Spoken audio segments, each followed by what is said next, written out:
Hey guys, welcome back. Welcome back to BUCH Cast. I'm here with Yuri, our co-host, and today we have a very special guest, Hasan. Hasan, if you want to introduce yourself. Hasan Ali, and I'm the owner of HBA Realty. Thank you guys so much for having me. It's a pleasure, and definitely very excited to get things going. Yeah. Do you want to start with some background, who you are, how you got to where you are today? Yeah. So born and raised in Columbus, Ohio. Went to Ohio State for construction management, and then worked for a builder for a few years, and then somewhat kind of ventured off into real estate, along the lines. And then it just kind of worked out where I got busy and things kind of got consistent. And then I knew that's what I wanted to do full time. So I came out of construction and went full time into real estate. When was this? This was in about 17. Nice. So in 2017 was when I went full time into real estate, and end of 2017. And at that point, really, it just kind of took off. It was a little bit challenging at first, but after being really consistent for quite some time, it definitely paid dividends. Nice. Yeah. How did that? Did you start off just being a realtor, or did you start off investing property as well? No. So when I first started, actually, I really was focused more on real estate. I really wanted to grow that business because that's what I wanted to do, long term. Grow the side of being a realtor, right? Yeah. I wanted to go after that just because it was more consistent. Construction I enjoyed, but it was just very, very tiring. And, I'm sure as you guys can imagine, you guys have done, some construction labor here and there. Yeah, it sucks. It's not easy, and it takes a heavy toll on your body. So you get very, very exhausted, long term. And a lot of the people I worked with, I know, from firsthand experience, they all had arthritis and they're very, very tired. So always. Yeah. So I just didn't want to be in that position. And obviously I wanted a career where I could really scale as much as effort I put into it, and real estate just seemed like one of the best fits. So that's really kind of how things worked out. How did you end up buying your first property? Rental property? Yeah. It came actually from a client who was in a position where they just wanted to get rid of it, and they did not want to keep it. They did not want to use a realtor. They don't want me to list it for them. And even though I told them you could probably get more money if you list it on the market, they were just not in a position to, at the time, to basically just sell it on the market, advertising it. So I bought it from them, and it was a good deal. We got it obviously a little bit below market value, so it was perfect because it gave us an opportunity to do some work to the property and then cash in on some equity. And obviously. Do you still have that property? Yeah. Nice. I do. Is it cash flowing to this day? It is cash flowing to this day. It's actually one of my better investments to this day. So nice. Where's that one located?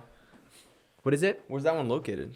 It's actually just south of Westerville. Nice. Off of Cleveland Avenue and like 161, close to there. Nice. So it's really good because that area really became alive in the past few years, even more than it was. Yeah. And what I mean by that is there's a lot more improvements in the city, in that specific municipality, utility lines, just the whole 9 yards. Streets are looking better, So anytime when the city begins to put money in a specific area, like in the utilities, the streets, sidewalks, something's happening, and they're not doing that for no reason. Obviously, things are improving. There's a lot of development that's going to happen in that area in the near future. So it just worked out very well, and it's appreciated a lot. How many properties are you at already?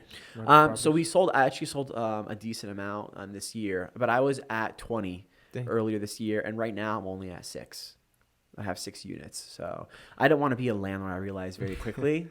And then what the other thing is, I wanted to just cash in on the market, so I could just maybe sit on some cash, just God forbid if anything happens, just to be conservative, Yeah, it makes sense. Why you didn't look into why didn't you want to go the property manager route and just leave that all to them? That was the mistake I made at first. I didn't want to. I was doing a lot of the property management myself because I was like, why would I pay a property manager, 7-8% when I could just do it myself. It's pretty simple. You know, my background's in construction. I know a lot of people, but I realized very quickly that was a huge mistake when I was getting phone calls from tenants for like silly things. I'm like, I don't want to do this. You know, it was a big waste of time. So I realized at that point my time was very valuable, and that was when I obviously got a property manager. And ever since then, it's been much better. So Nice. at this point, So did you go from 20 to 6 because you think market's at its peak? Where do you think real estate's heading next couple of years? I think the market it's very volatile right now. No one really knows, but I can tell you this: like historically in the United States, you tend to see markets, you know, consistent for like 10 years, and then something happens. In our case, it has been really consistent for quite some time. It's been appreciating significantly. Inflation's at an all-time high. So you ask yourself, how long is this going to happen? Is this sustainable? And that's the biggest issue right now that I have with investing. Although they say real estate's probably one of the best like forms of investments for, you know, defense against inflation. You're always going to need housing. People are always going to buy, and even if it's not at the same level it is today, you're not going to have maybe 70 offers on a property, but you'll still have people who are interested in buying. So I don't know. The markets, to answer your question, I'm not 100%. If I knew that answer to that question, I'd probably be sitting right now in Tulum, Mexico, drinking a pina colada and you know, be a very rich man. So yeah. Yeah, so like you talked about buying your first property. Mm-hmm. What was your breakthrough moment from like scaling from that first property to, you know, having 20 and doing this like full time?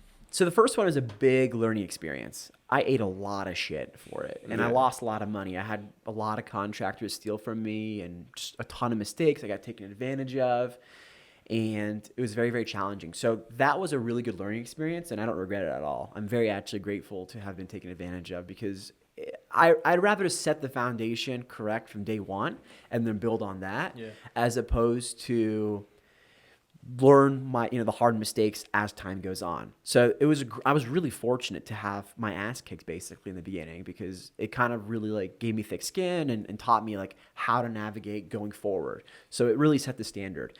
It was really quick actually after that. I would say right after, like maybe 2-3 months later, in the end of that first property, like as I was rehabbing it, I started to really like meet good quality contractors, which is the biggest thing, obviously, when you're doing rehabs. Yeah. It's so important to have someone who you can trust to go do the job, obviously, who you know is not going to steal or shoot meth in his arm in the garage. So Did that happen? I've had some really shady shit, let me put it that way. That's crazy. I've had some really weird stuff, and you realize very quickly, you're like, yeah, we're not doing business again. So, How did you? Most people, I think, if they had that bad of an experience with their first property, they would have quit. They'd be like, screw this. Yeah. So I'm not buying any more properties. What made you think the opposite? I mean, I figured like the pieces to the puzzle out finally at the end of that last rehab, and it just made sense. And I take it back, by the way. That property I bought in Westerville was the second one I bought. The first one I ever bought was in Powell. Nice. So I don't know why. I kind of forgot. Just a lot going on, obviously, this year. I'm like, man, which one was my first property? It's a good problem to have when you don't know which one is your first one. But no, it was an experience, obviously, and it taught me a lot. And then it allowed me to kind of figure out the pieces of the puzzle correctly at the end. So then I was like, okay, I have the formula now. Now I can just pretty much plug and chug, and it should just fix itself, you know? And everything will take care of itself next time I go out and get another property. And that's exactly what happened. When I got the next property, it was butter, you know? It was just super easy, and I had everything organized, and we rehabbed it very quickly. It was a flip, and we rehabbed it within like 2 weeks. We went in there, redid the floors, did the kitchen, light kitchen updates, like painted the cabinets, put new hardware, sink updates, fixtures, and then we repainted the whole place. And, you know, within like 2 weeks we were done, and then we made like $35,000 profit from that one. So I knew at that point, I was like, okay, good. Yeah. Like, it worked. I know it's going to work going forward. and I'm just going to keep replicating the success now. And then just from there on out, it just worked out really, really well. So How do you decide which properties you're going to keep as rentals and which properties you'll flip? the biggest thing is it depends on the condition of the property and then the area. For me, I'm not interested in doing a full-scale rehab on every property I buy, obviously. I want to make it as convenient as possible. So for me, I'm looking at what's the condition of the property, if it's something I want to deal with, and then if it's also in an area where I know it's going to appreciate in value. For sure. So I look at all those factors, I budget it out, and I see if it just make more sense to just sell the property and just capitalize on someone else overpaying for it in this market versus keeping as a rental and then tying up more money into maintenance. Are you just keeping the ones in the prime locations? Yes and no. I have one right now, which is like it's definitely in a upcoming neighborhood. Let's just put it that way. That's the best way to describe it. But ironically, it's the one that's appreciated the most in value, and it's the most affordable one I have. So I've noticed a trend where houses that are more affordable in like upcoming neighborhoods, they tend to appreciate more in value than like a house that's more expensive, obviously, or an apartment complex that's more expensive.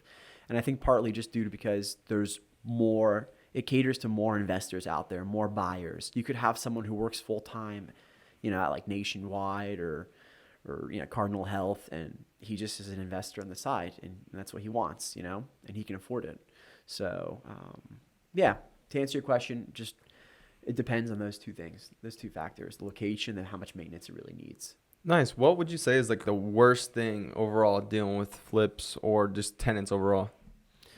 The biggest issue with tenants, I would say, is getting a lot of maintenance calls. I think every landlord's biggest pet peeve is you have those tenants who want everything.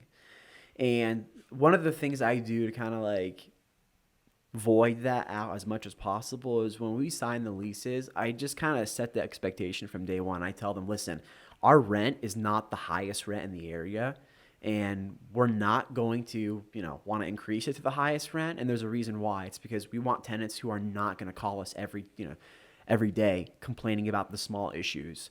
Like, I understand things might not be perfect here, but just keep in mind the rent isn't perfect.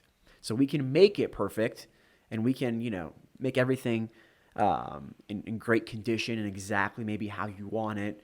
But we expect, a very Premium for that. Premium rent for that. Absolutely. So that kind of calms them down and kind of puts them into perspective. But some of them have in the past, even after telling them that, they don't really take that into consideration. It's their loss because we're not going to renew their lease, obviously, when the time comes, and it sucks because you have to obviously like help them out as much as possible. I'm not the type of guy who like if someone's complaining, I'm still going to do everything I can to help them out, regardless of whether they're right or wrong.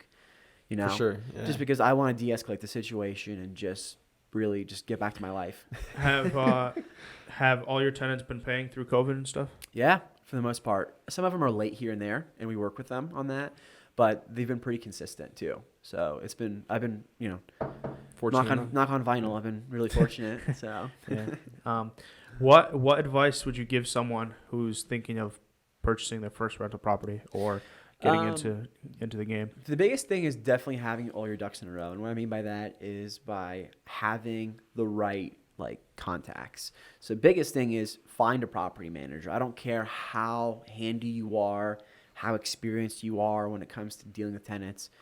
If your goal is to scale ever, you want to, and if you value your time, you really want to hire a professional who deals with tenants on a daily basis because they're way more of an expert than you are, and they know more tricks in the game. So they're going to be probably better fit to manage, your assets. The other thing I would recommend is definitely have a budget of what you want to do in terms of repairs going in there and what you can do to exceed, maybe get a little bit, of a higher rent, not the highest rent. You want to get obviously a decent rent, but my goal is to always be not the top. I want to be maybe 85, 90th percentile in that area in terms of the rent expenses. So can you explain a little bit for the audience what the property manager does to make your life a little bit easier? Yeah, so the property manager just takes control of everything. Anytime there's a maintenance request, they'll be handling that. Taking in rent, they're handling that. Making sure the tenants pay on time, they're handling that.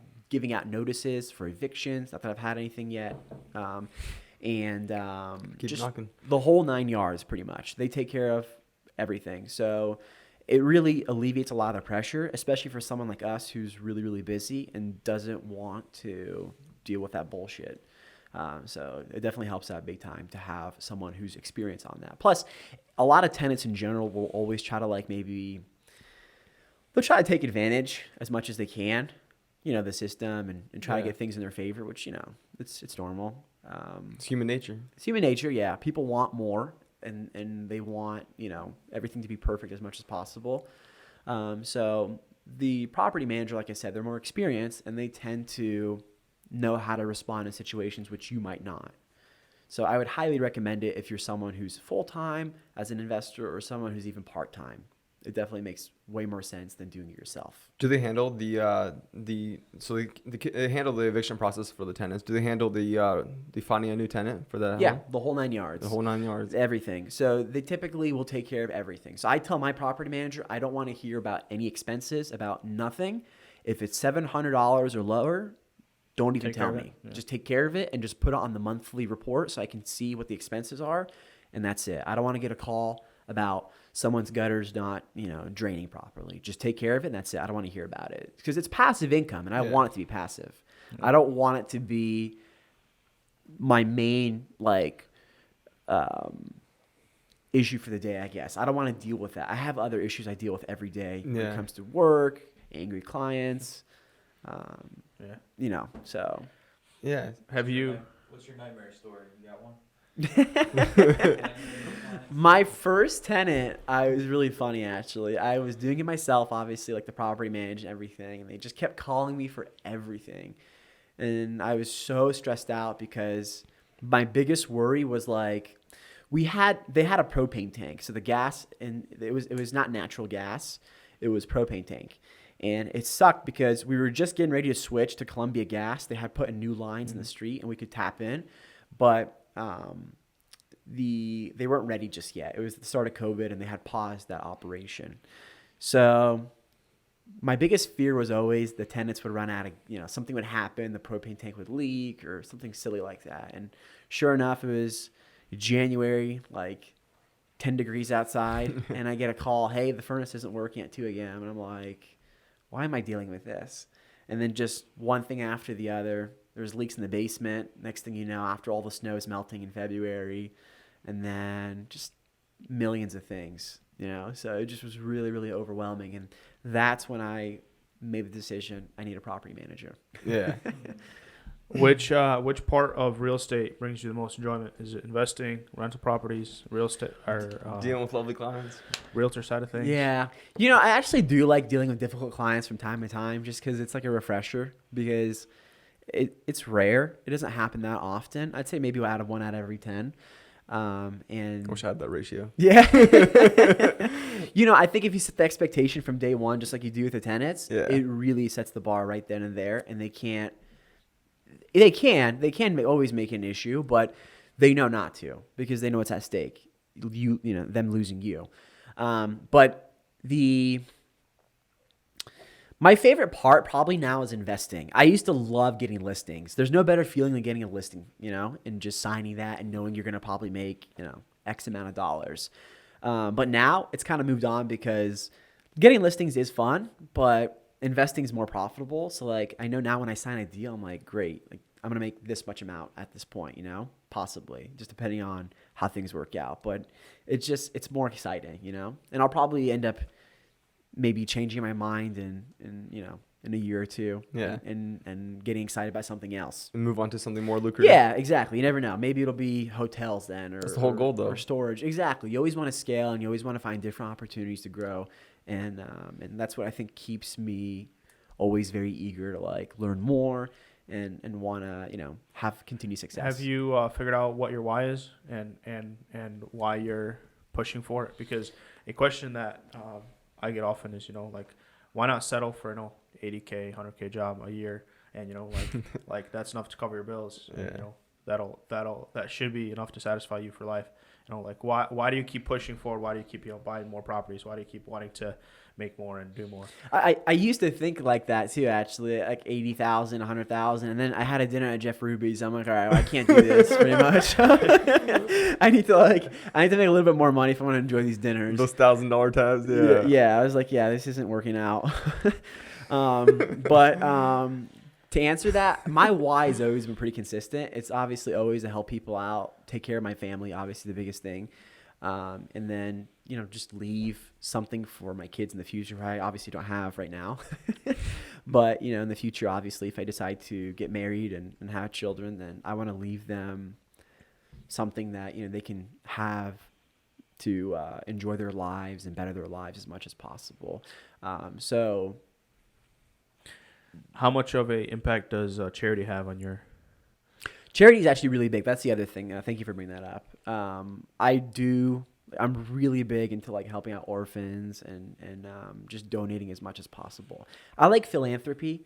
I've always wanted to like be a philanthropist when I grow up and just donate money to different organizations and set up fundraisers for groups and maybe, who knows, the future political campaigns. But right now the focus has always been helping out people who need it most, and it tends to be usually orphans overseas. Very, very common. That's like the main I guess group right now I'm going after, and trying to help them out. So have you I've found a very interesting correlation. I think Boris has as well. For sure. The more I give to charity, the more I help others out. The more you get blessed.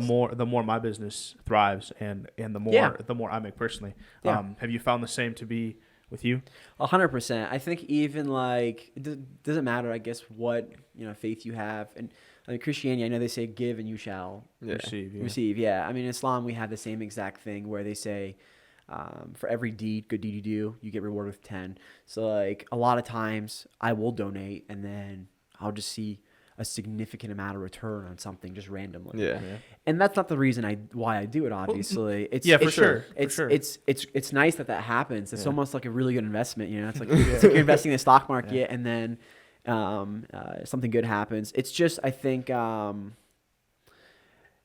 the more like positive energy you give out in the universe and more you help people, like you're giving a reason to God to help you out. For sure. Because he wants you to help people out. And I think a lot of people get tested with their wealth to see how they help others out. Yeah. So for me, like a big something that I really like focusing on is, like I said, charity. It's something I'm a big fan of, obviously. For sure. We a common phrase I use all the time is what goes around comes around, and I live by that, because truly, like what goes around comes around. Good and bad. Good and bad, yeah, dude. You always see thieves and people who take advantage of the system bites them in the always ass. have problems in the end. Yeah, they're always living miserable. They might have maybe made a buck or two here and there stealing from someone else, watching their back all the time. They always have issues. Their car's breaking down. Someone's stealing from them, and I do live by that. People who live in that lifestyle will, die in a very impoverished lifestyle, very depressing lifestyle. Another interesting question for you is people often say that money corrupts people. Do you think that's the case, or do you think money just exposes who somebody was? I think money definitely exposes who you really are as a person. I don't think it corrupts people. I think it will expose the type of person you didn't realize you were to begin with. And good or bad. You'll see that very, very commonly with people. They become just assholes after they become rich. They'll see themselves better than other people. A lot of lottery winners. Yeah. Majority of the time when there's a lottery winner, their whole life they kind of just screw it up afterwards. Yeah, and I think part of the reason to that is like a lot of people who are not disciplined with money and how to like manage. No one. Usually, people who make money quickly. Mm-hmm.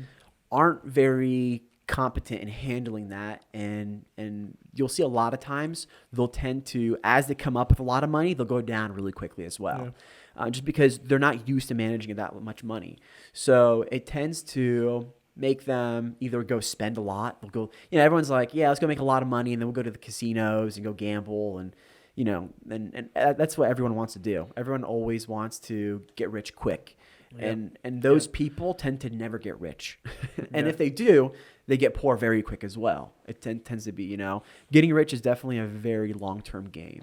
It's not something I think based on talking to a lot of people that are successful and have quote unquote made it in this world, one of the most common things that unites them all is they were willing to make short-term sacrifices for long-term gains, and the majority of the population can't do that. Unfortunately, They can't. They would much rather make $1 now than make $10 tomorrow. Yeah. So Business Insider had a really interesting article years ago I read when I first got started in the industry. They talked about how entrepreneurs struggle significantly when they first start their business out. Like 90% of them are out within the first year. Mm-hmm. And I was reading that, I'm like, holy shit. Like, imagine 90%, 100 people, literally 90 people are out of the industry, whatever they're looking to do, photography, real estate, car sales, anything, you know, and it's just really insane because I think a lot of people get very, very emotional very quickly, and they can't manage the stress of not making money right away. Yeah. Because they see there's a lot of influences obviously out there with social media, bad influences, where they see people showing off their success, quote unquote, because they have a car or With a their house. rented Lamborghinis. Yeah, the rented Lamborghinis. Like Ty Lopez, he rented out his house, and that video that he posted with him in his garage about knowledge and his bookcase and all that, it turned out to be basically a big fraud, you know, because he leased the Lamborghini, he leased the house. Yeah. But it tends to be. I think it's tough for a lot of young entrepreneurs trying to, everyone wants to get rich quick. Yeah. Do you think the majority of realtors see us, see you, and they just want to get in for the quick buck? Yeah, I'm sure. I mean, like a lot of, again, it comes out to influences you see on social media. There's so many TikTok videos now showing how wholesaling is so easy, how selling houses is really, really easy. And yeah, I mean, when you have the business, it's easy, of course. It's not difficult when everything's already in place, but to get there is the difficult part. It's challenging. The thing about real estate is, especially like realtors, the barrier to entry is very low. That's why we have super high turnover rate. Yeah. And the NAR has a study where it says 80% of people are out of the business within 2 years. 2 years, yeah. Yeah. Would you agree that do you think that's a better idea to raise that the realtor requirement with the amount to get in? So like the board dues, for instance, saying if it was $5,000 instead of the $1,500 annually, do you think that it would cut out, eliminate a bunch of the stay-at-home moms and a bunch of people who are BSing it? Someone actually once said, I forget the name of the person, but he was a really big-time agent out in Arizona. He said something like how part-time realtors are the worst thing for the industry, and they really are. The truth is it doesn't affect me and my business too much, to be honest. Like, regardless of how many realtors there are out there, I'm still going to get business. I don't really care about my competition. I don't even know who my competition really is, to be honest. I could care less. But there definitely are a lot of realtors out there. And the problem with it, more so than them just being part-time, is it really kind of is a stain for the industry, because it's embarrassing to see a lot of people who are not as competent. They'll screw up really basic things. And it's kind of silly because, I just got my real estate license 3 weeks ago. Let me sell your most expensive investment you'll probably ever have. Yeah. I'm qualified. I know you. I go to church with you. So, it's a little bit silly. I definitely think the barrier to entry should be a little bit more strict. I know, in Toronto, I remember when I was there, I was talking to some family, and they always told me about how it was super easy Toronto has one of the highest immigration populations in the world per capita. So you get a lot of people who it's very hard for them to get a job at Dell or these big corporations, because they don't have the resume. They can't speak English very well. So a lot of them will go into real estate because the barrier to entry is really easy. What happened is they had a lot of realtors. So then obviously the board realized very quickly they need to raise their standard and raise the prices. Mm-hmm. I think eventually they should definitely raise the bar. Yeah. But I don't think they want to, because they want as many people. Yeah. It's a business for them. Yeah, it makes sense. Going back to what you said about not knowing your competition or not thinking they're going to have an effect on you. We try to think the same way.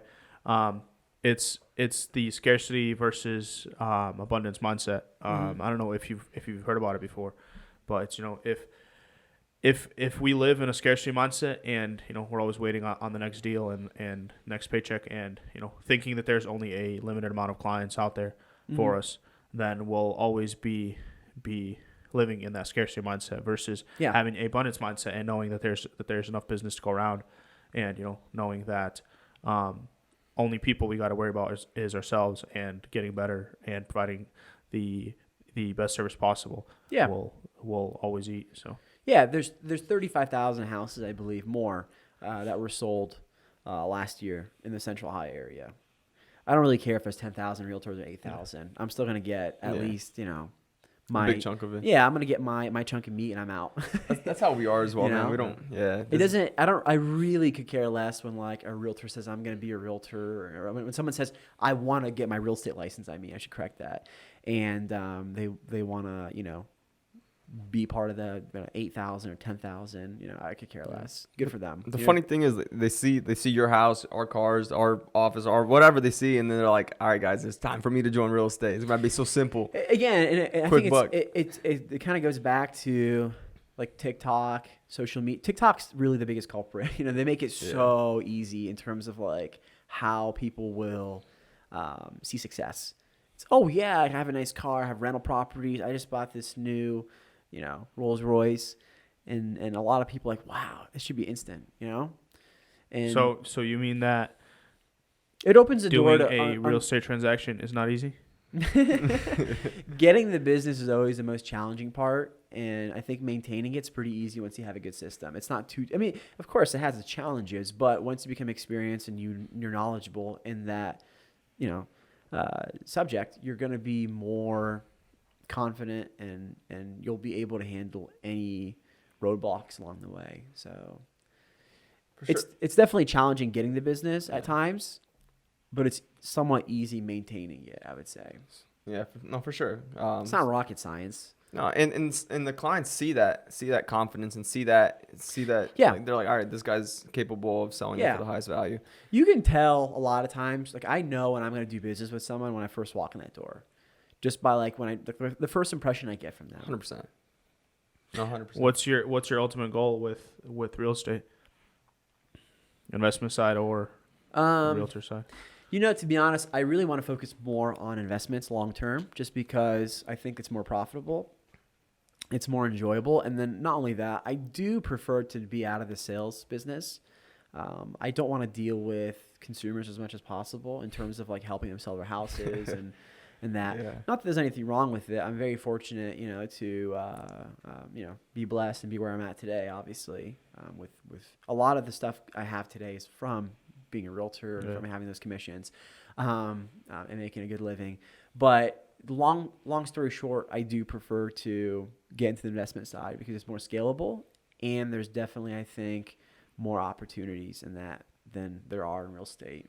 So even when I do think about if there is competition, which I don't really care, again, the next move is to go into a different sector where you can make more money doing something else. And there will be more competition in that too, I'm sure. There's going to be way more competition probably in investing than there is in real estate sales. But again, nothing's easy in life, and there's always competition in anything that's worth going after.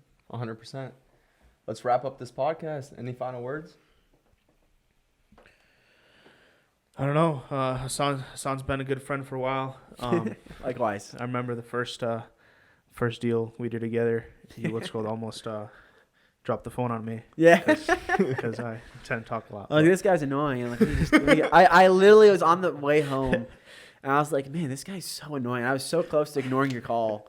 And this is funny. I don't know why. Like, you just called me again, and you were just like, I could tell you're young, and then I was just, just like interested at that point. I'm like, hey, he's young. He's a hustler. I'm like, let me give him a chance. And then, so that's funny. Here we are today. I think all my friends I've met in real estate have been like, they annoyed me at first. I'm like, I don't want to deal with these people. And then I just somehow like end up being really good friends with them. Yeah, no, it's been good.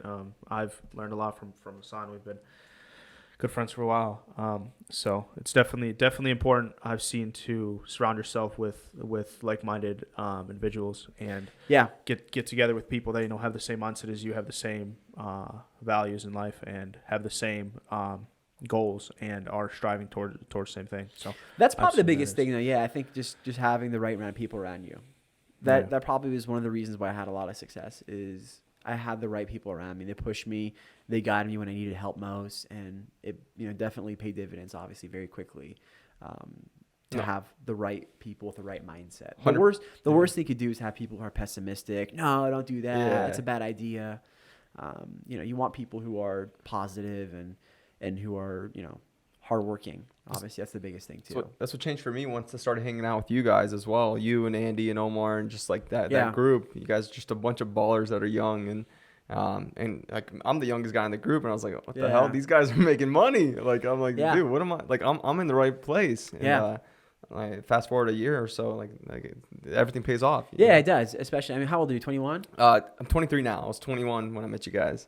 I'm 23 now. Just 23 this month though. Yeah, I mean, you're still young, and you obviously have. I mean, I wish I would have started younger, and I wish I would have met the right people when I was younger. Yeah, for sure. I mean, just why not? So it definitely would have helped pay more, but I'm very grateful to be where I'm at today, and I don't have any regrets. For sure. Got you. Yeah, we can talk all day, but it's been going on for a while. So maybe I'll have to join you guys again another time. So. Yeah, 100%. We'd love sounds good. Thank you again for having me, guys. I of course, appreciate no problem. Yes, sir. Thank you for being here. You can take away everything that I ever worked for. I'ma keep on pushing till I